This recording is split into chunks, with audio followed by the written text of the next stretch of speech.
Namo Vishnu Padaya Krishna Prastaya Bhutale Shrimate Siddhaswarupananda Paramhamsa iti namine Shri Krishna Chaitanya Prabhu Nityananda Shri Advaita Gadadhara Shri Vasadi Gaur Bhakta Vrinda Hare Krishna Krishna Krishna Hare Hare Hare Rama Rama Rama Hare Hare Hare Bol.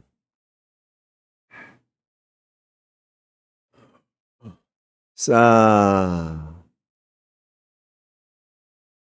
Mateo Kapitulo 8, versikulo 21 hanggang 22, sinabi ni Jesus,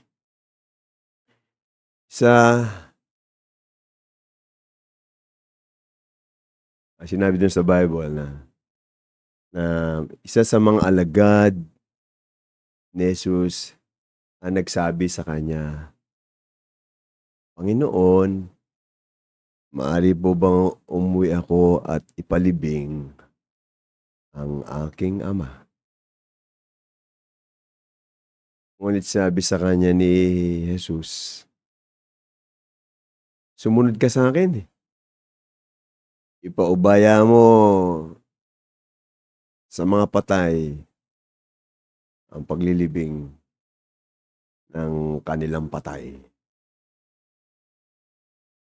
So,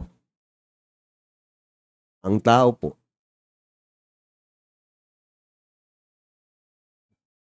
maaaring nabubuhay dahil po tayo mga eternal na nilalang, spiritual po tayo, wala po tayong kamatayan. Maari pong tayo ay nabubuhay, maari pong tayo ay umiiral, subalit tayo ay patay. At ikaw na patay, walang kaligayahan, walang sigla sa buhay espiritual, ay ililibing mo yung mga bangkay. Kasi may paglilibing ng mga bangkay, yung pong mga bangkay, mga patay, bangkay, ay iniwan na ng mga buhay na nilalang, mga espiritual na nilalang, na umalis na doon sa katawan na yun, kaya wala nang buhay yun. Ang nagbibigay po sa katawan ng buhay ay ikaw, ako, espiritual na nilalang, buhay na nilalang. Ang katawan po na ito ay material at ang natural niyang likas na katangian, ang likas niyang katangian ay patay, walang buhay. Abang narito po tayo, narito ako, nariyan ka sa katawan mo, ito ay nagpapakita. Merong pagpapakita ng buhay, manifestasyon ng buhay. Kasi nasa impluwensya natin sa kasalukuyan yung ating katawan. At pag ito po ay di natin magagamit, nasira yung pyesa, yung ugat o yung puso, ano mo parte nito, hindi na ma-repair ng mekaniko na doktor sa ospital na talyer, ay hindi na magagamit mo, hindi ko na magagamit ng spiritual na lang, iwanan natin. So ito yung patay. Ngayon, ang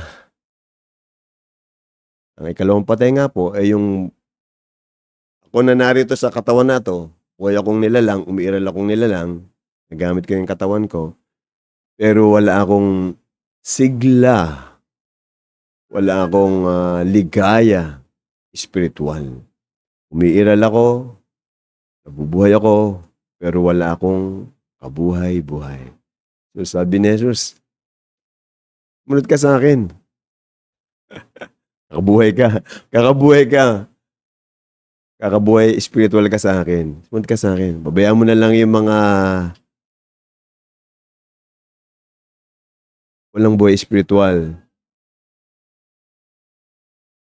sila na maglibing ng kanilang mga patay na bangkay.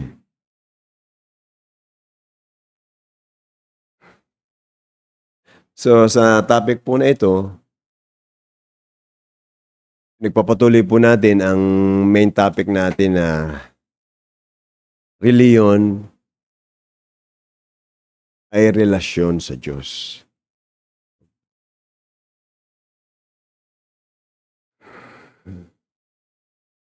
Tayo po ay mga spiritual na nilalang. Tayo po ay may tatlong likas o natural na katangian bilang isang spiritual na nilalang. Sa Sanskrit po, itong tatlo na to ay Sat, Chit, Ananda. Sat, eternal o walang hangganan, laging buhay. Tayo po ay spiritual na nilalang at lagi po tayong buhay. Lagi po tayong umiiral. Wala pong tigil, walang hangganan ang ating pag-iral.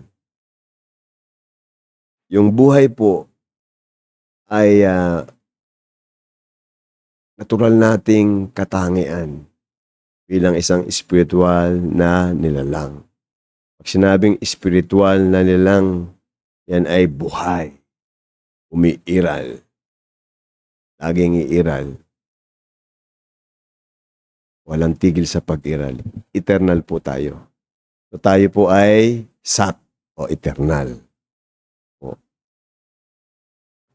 Pangalawa, Chit. Ang essence po natin ay eternal. Pangalawa po nating essence, ang ating pong buong pagkatao, ang buong ikaw, buong ako, ay tayo po ay may kamalayan. May kakayahan na mamalaya natin ang ating pag-iral. Narito ako ngayon, umiiral ako. Pwede nating mamalayan kung ano man yung nasa ating kapaligiran. Pwede nating mamalayan na andyan yung ating kapatid na spiritual ding nilalang at siya ay nasa ganitong uri ng katawan. Ako naman ay nasa ganitong uri ng katawan. Pwede po nating mamalayan ang pag-iral din ng kataas-taasang spiritual na lumalang sa atin. Tayo po ay nilalang, siya po yung lumalang. Galing po tayo sa Kanya. Pwede po nating mamalayan ay mga material na bagay na nasa ating kapaligiran. So ang isa nating essence, tayo po ay eternal. Ang ating kabuuan, isa pa nating kabuuan, tayo ay may kamalayan. Pag sabing spiritual na lang, may kamalayan. At pangatlo po, Ananda. Eternal po tayo na umiiral. Meron sa ating pag-iral na eternal, meron tayong kamalayan. Hindi po yan mawala. Tayo po bilang isa pang spiritual na lang, ang ating pong buong pagkatao, ang ating pong essence, ang ating kabuuan ay puno po tayo ng kaligayahang spiritual o bliss o kaligayahan na spiritual. Po. At ang nagdudulot po ng spiritual na kaligayahan na yan ay yung pag-ibig. Bilang isang spiritual na nilalang, buo po nating pagkatao ay pag-ibig. So, ang essence po natin, eternal.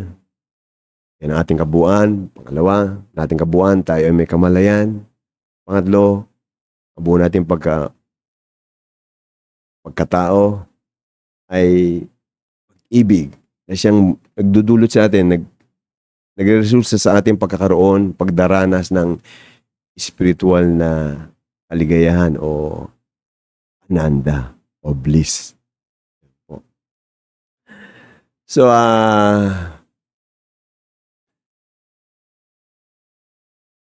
yung pagiging po nating eternal, yung pagiging po nating may kamalayan,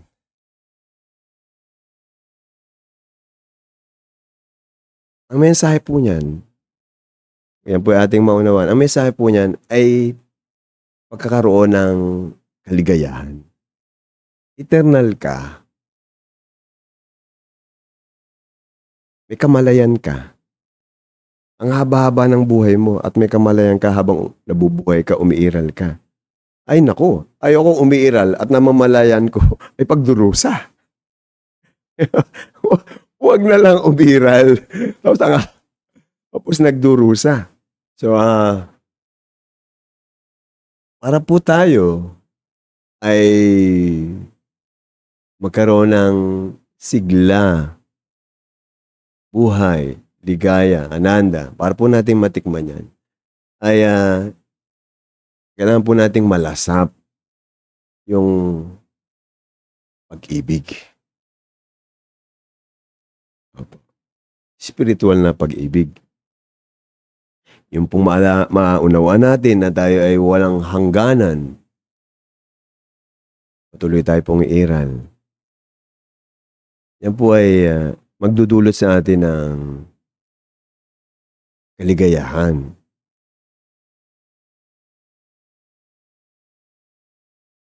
Mataas po sa material na kaligayahan.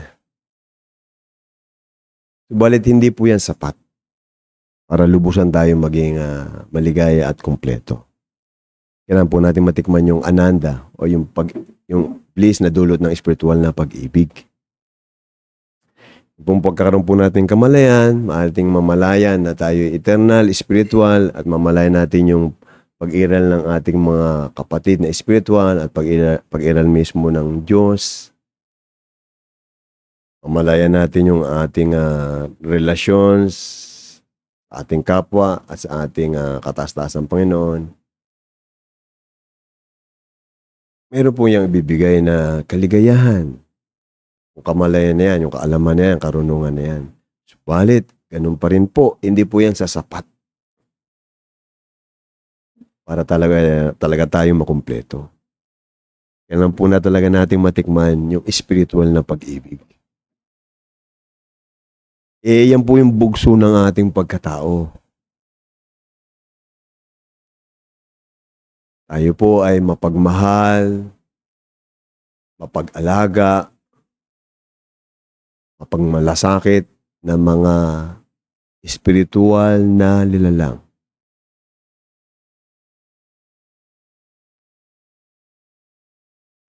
Pag hindi po natin yan natikman,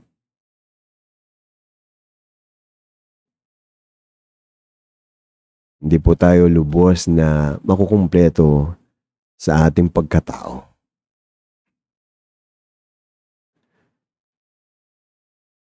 Dahil sa impluensya ng material na mundo, material elements, nag-akala po tayo na tayo ay mga material na persona o katao, material na nilalang.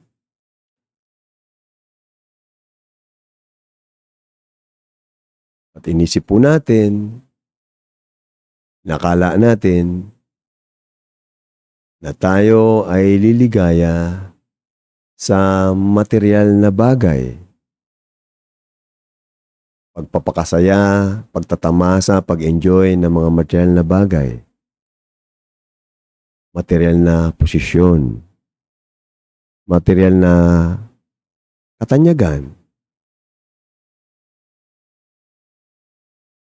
Material na kaunlaran. At material na relasyon.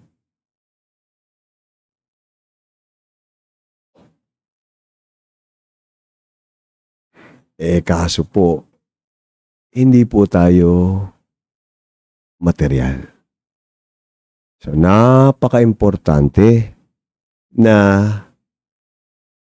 maunawaan po natin ang tinatawag na science of identity.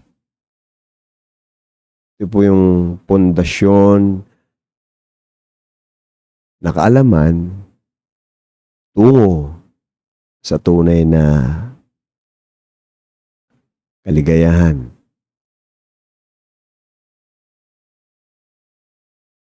Sa pag-aakala natin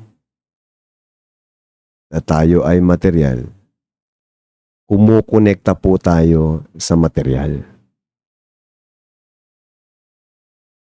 Isa pa po nga pala importanteng bagay na kailangan nating maunawaan, bahagi ng ating pagkatao, hindi po tayo self-sufficient. Sa sarili po natin, hindi po tayo kumpleto.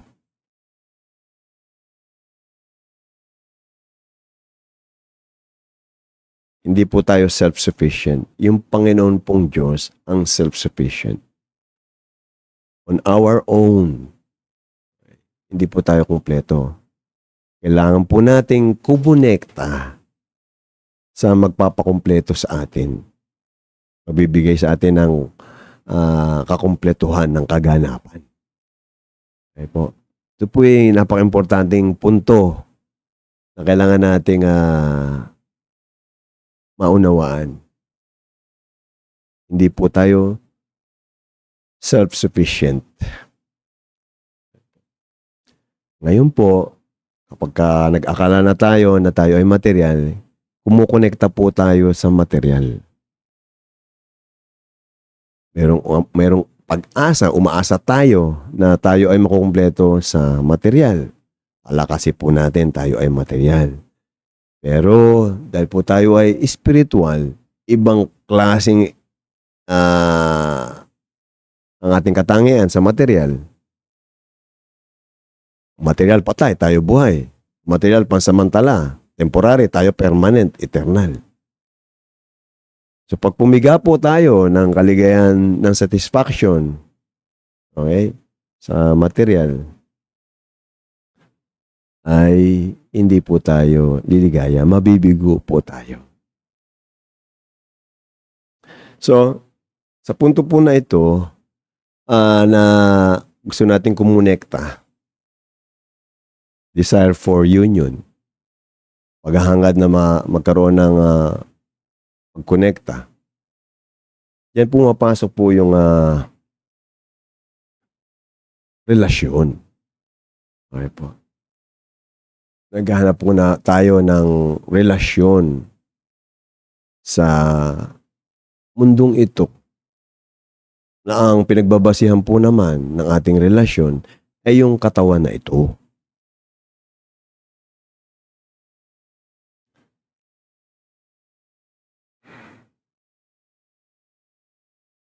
Hindi po tayo yung katawan na ito. Mali po yung pundasyon ng ating pakipag-ugnayan sa kapwa natin. Kaya po ano man ang itayo natin sa pundasyon na yun na mali, ay mali din po. Di ayos. So kailangan po natin ng relasyon. Kailangan po natin ng pakipag-ugnayan. Tao po kasi tayo eh. Kailangan natin ng relasyon. Kaya lang po kung ang basya ng ating pakipagrelasyon ay sa katawan na ito, mabibigo po tayo. Mabibigo po tayo. Halimbawa po,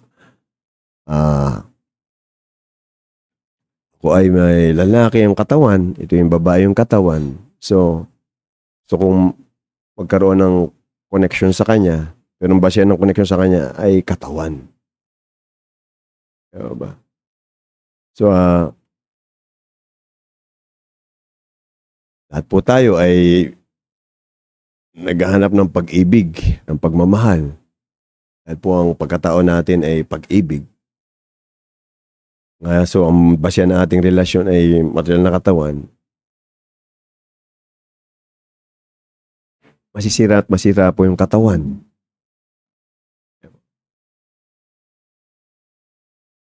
Maghihiwalay po tayo.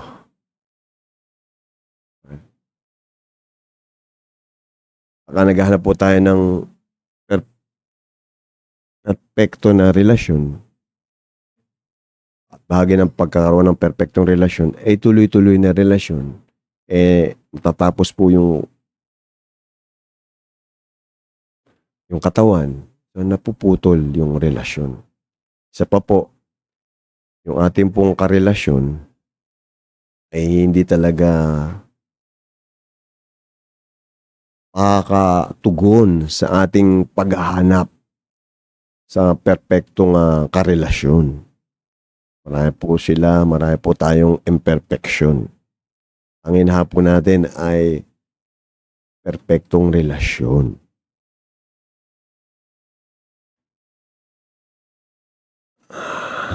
Sa ating pagpunta po sa iba't ibang lugar, sa eskwelahan o sa beach, sa anumang lugar, sa totoo lang po, ang bawat po isa sa atin ay naghahanap ng pag-ibig.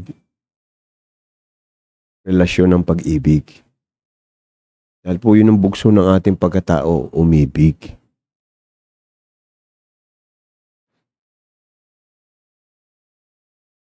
Yung iba nagpapanggap na hindi sila interesado sa pag-ibig. Ang interest lang nila ay makipagtalik o makipag-sex. Kukonekta yung material na katawan sa isang material na katawan.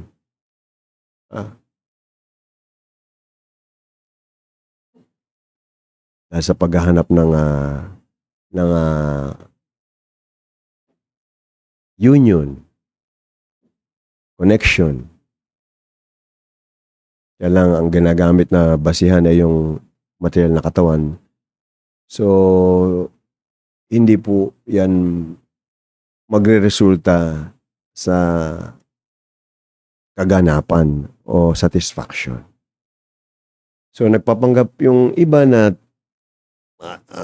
hindi sila interesado sa pag-ibig, ang gusto lang nila ay sex. Pero sa totoo po, ang hinahanap po ng tao na rin na yun ay mapagmahal na relasyon. Dahil po, yun po yung pagkatao ng bawat isa sa atin.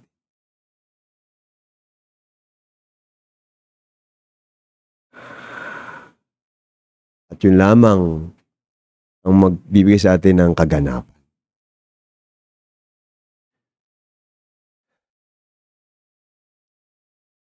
So, naghahanap po ang bawat isa sa atin ng tinatawag na nektar. Nektar ng pag-ibig. Tamis ng pag-ibig o yung ananda. Yun po ang hinahanap ng bawat isa sa atin. Yun po yung bibigay sa atin ng kaganapan. Matikman natin yung nektar ng spiritual na pag-ibig. At kung ating pong babalikan yung pong aral po ni Panginoong Hesus. Sabi po niya, ang unang utos ko sa inyo, pangunahing utos ko sa inyo, ay ibigin nyo ang Panginoong Diyos ng buo mong pagkatao, ng buo mong puso, ng buo mong pag-iisip.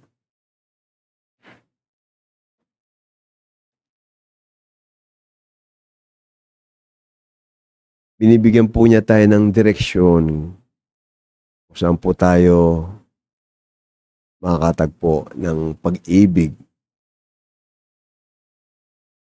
Perpektong pag-ibig.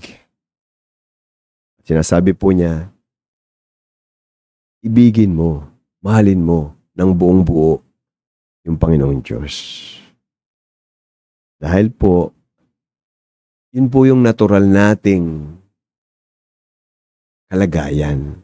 Tayo po ay merong original na relasyon, eternal na relasyon sa Panginoong Diyos.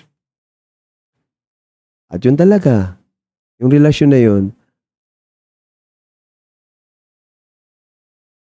ang magbibigay ng kaganapan sa ating pagkatao. At yung relasyon na yun, ang hinahanap-hanap ng bawat isa sa atin. At yung relasyon na yun ay nakalimutan natin. At sa tulong po ng pakikinig sa mga tunay na nagmamahal sa Diyos, sa mga pure devotee ng Diyos, sa mga pure devotee ng Diyos na nasa ganung kalagayan ng puro 100%, 100% pag-ibig sa Diyos.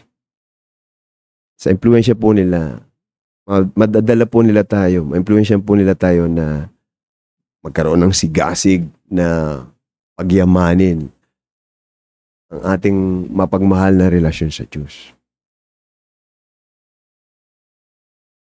Pero importante po nating malaman, ang bawat isa sa atin, ang hinahanap-hanap natin ay yung nektar ng matamis na pakikipag-ugnayan sa Diyos. Matamis na pag-ibig sa Diyos.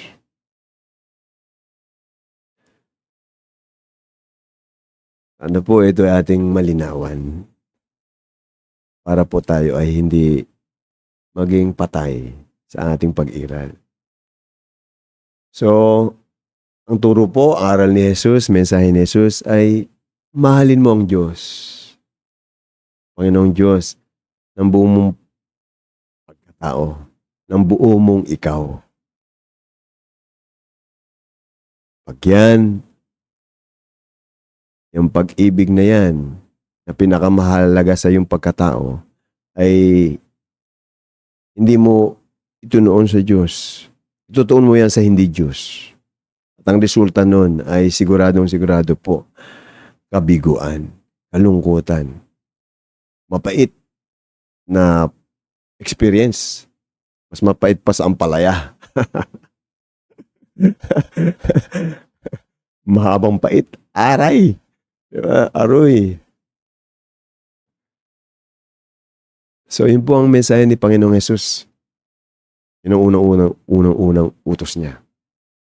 Sa Old Testament din po, yan po ang mga mensahe ni Moises, di ba?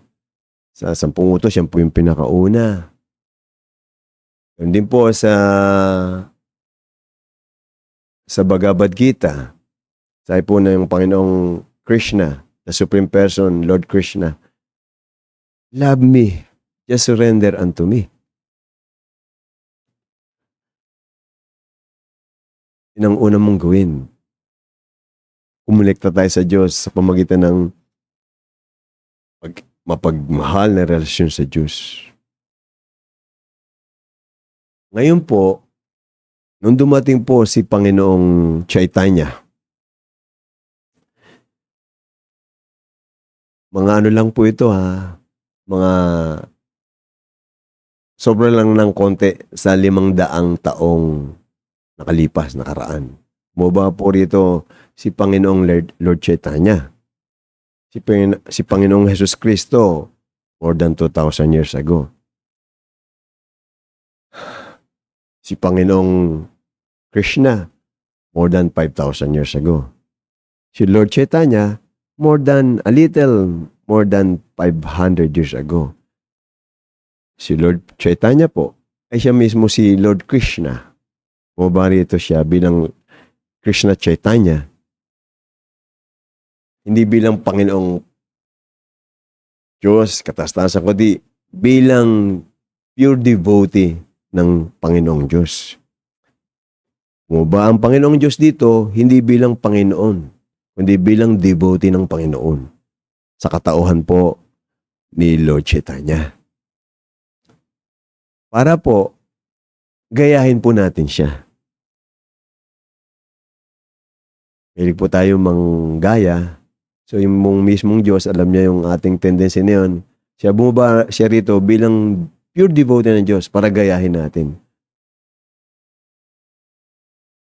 So narito po bumaba po rito si Panginoong Chaitanya, Lord Chaitanya, at sinabi ni Lord Chaitanya, heto ang paraan para makamit mo yung lubusan na pag-ibig sa Diyos na mensahe ni Panginoong Hesus, mensahe ni Moises, mensahe ng mga devotee na nakaraan, at mensahe mismo ng Panginoong Krishna.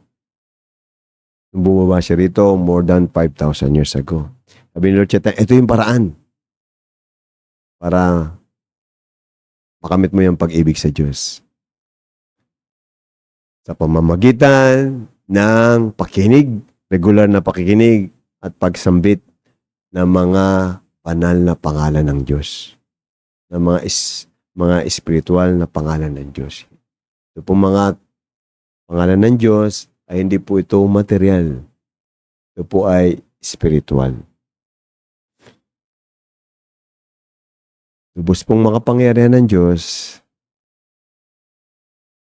na bumaba siya rito sa atin sa pamamagitan ng kanyang mga pangalan.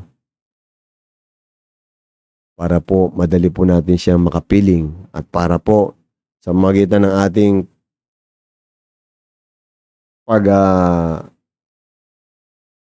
associate sa kanya sa magitan ng kanyang mga pangalan, pakikinig at pagsambit ng kanyang mga pangalan, sa magitan ng ganitong proseso ay malinisan po tayo, mahugasan po tayo. Yung natural natin na katangian na Sat Chit Ananda ay muli po nating maranasan. Ito po kasi natatakban lamang ng impluensya ng material. Kaya po hindi natin naranasan. So sabi po ni Lord Chaitanya, sa unang statement niya, nag-iwan lang po si Lord Chaitanya ng 8 statements.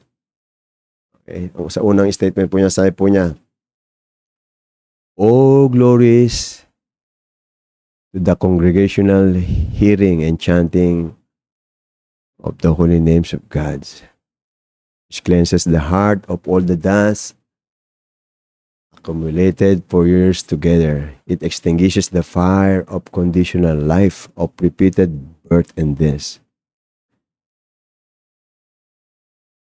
Sinabi pa po niya, kaduktang po na, itong congregational chanting, itong sama-samang pagsaambit ng mga banal na pangalan ng Diyos, ito yung pangunahing bendisyon sa humanity.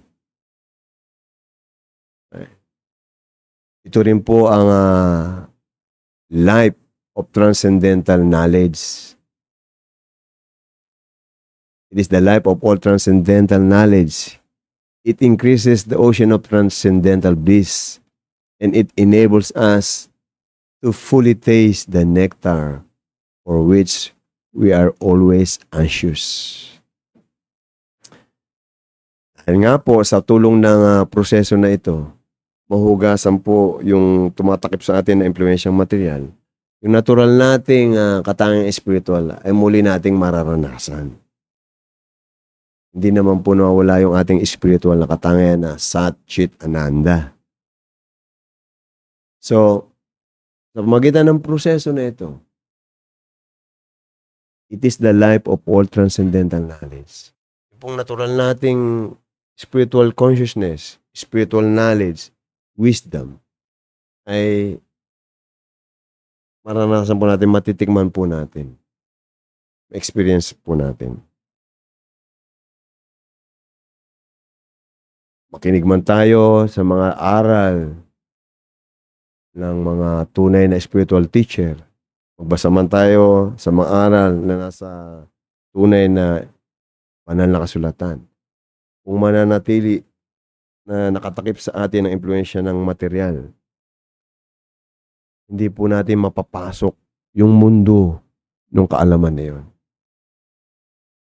Mananatili po yang sikreto sa atin, hindi po magre-reveal sa atin. Yun din po 'pag tayo po ay nahugasan sa impluwensyang materyal. Sabi po diyan, it increases the ocean of transcendental bliss. Yung pong dagat, karagatan ng espiritual na kaligayahan ay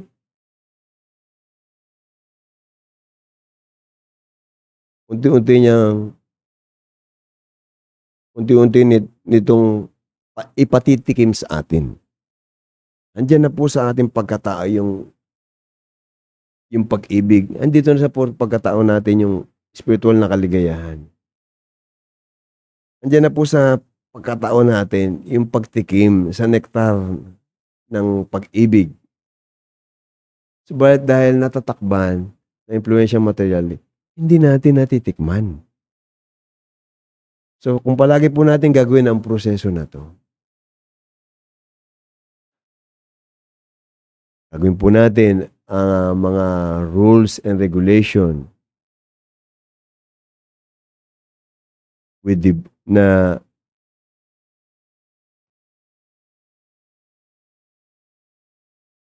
inihahain ng mga spiritual master at ng mga banal na kasulatan. Kung ito po ating gagawin, mahugasan po tayo. Mahugasan yung mga dumi na nakabalot sa atin, pagkatao, sa ating consciousness, sa ating puso, sa ating isipan. At matitikman po natin yung nektar na lagi-lagi nating hinahanap-hanap.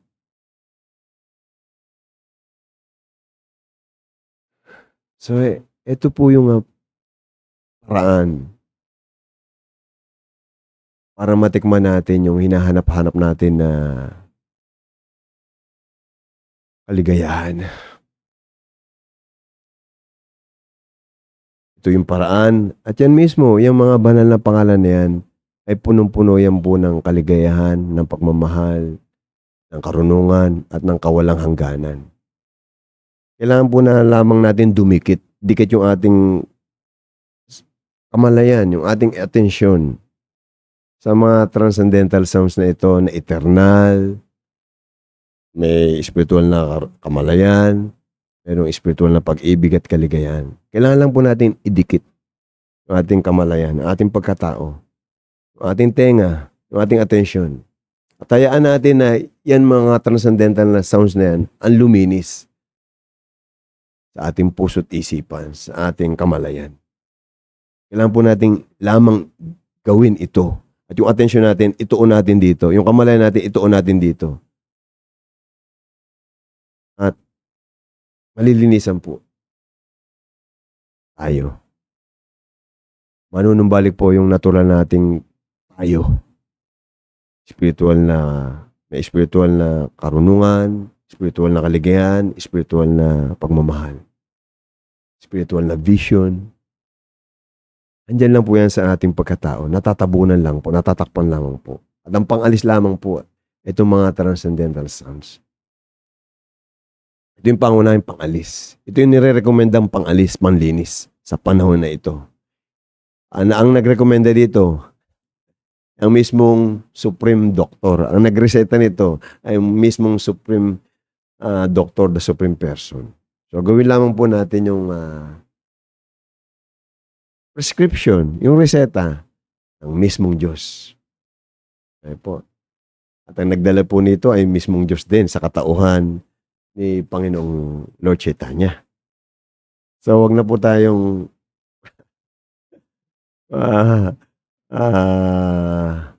magdalawang isip pa. Kasi po mismo ang Supreme Authority ang nagbigay ng rekomendasyon. Ito yung gawin nyo. Gusto nyong makabalik muli sa natural nyong spiritual na kalagayan. para po hindi na po tayo maging patay. Walang kabuhay-buhay, walang saya. Makingiti po tayo na yung ngiti natin ay dulot ng spiritual na pag-ibig, spiritual na kaligayahan, spiritual na karunungan. So, gawin na po natin ang proseso na ito. Ito po yung pinakamadali, subalit pinakamakapangyarihang proseso. Salamat po. Haribol. Ang ibig pong sabihin ng haribol, awitin mo, sambitin mo, kantahin mo ang mga banal na pangalan ng Diyos. Haribol. Haribol, Nitai Gor, Nitai Gor, Haribol, Haribol, Nitai Gor, Nitai Gor, Haribol, Haribol, Nitai Gor, Nitai Gor, Haribol, Haribol, Nitai Gor, Nitai Gor, Haribol. Haribol, Nitai Gor, Nitai Gor, Haribol, Haribol, Nitai Gor, Nitai Gor, Haribol. Haribol, Nitai Gor, Nitai Gor, Haribol, Haribol, Nitai Gor, Nitai Gor, Haribol. Haribol, Nitai Gor, Nitai Gor, Haribol, Haribol, Nitai Gor, Nitai Gor, Haribol. Haribol, Nitai Gor, Nitai Gor, Haribol, Haribol, Nitai Gor, Nitai Gor, Haribol. Haribol, Nitai Gor, Nitai Gor, Haribol, Haribol, Nitai Gor, Nitai Gor, Haribol. Haribol, Nitai Gor, Nitai Gor, Haribol, Haribol, Nitai Gor, Nitai Gor, Haribol. Haribol, Nitai Gor, Nitai Gaur Haribol Haribol Nitai Gaur Nitai Gaur Haribol Haribol, Nitai Gaur, Nitai Gaur. Haribol, Haribol, Nitai Gaur, Nitai Gaur. Haribol. Haribol Nitai Gaur Nitai Gaur Haribol Haribol Nitai Gaur Nitai Gaur Haribol Haribol, Nitai Gaur, Nitai Gaur. Haribol, Haribol, Nitai Gaur, Nitai Gaur. Haribol. Haribol Nitai Gaur Nitai Gaur Haribol Haribol Nitai Gaur Nitai Gaur Haribol Haribol, Nitai Gaur, Nitai Gaur. Haribol, Haribol, Nitai Gaur, Nitai Gaur. Haribol. Gopala Govinda Rama Madana Mohana Gopala Govinda Rama Madana Mohana Gopala Govinda Rama, Madana Mohana. Gopala Govinda Rama, Madana Mohana. Gopala Govinda Rama Madana Mohana Gopala Govinda Rama Madana Mohana Gopala Govinda Rama, Madana Mohana. Gopala Govinda Rama, Madana Mohana.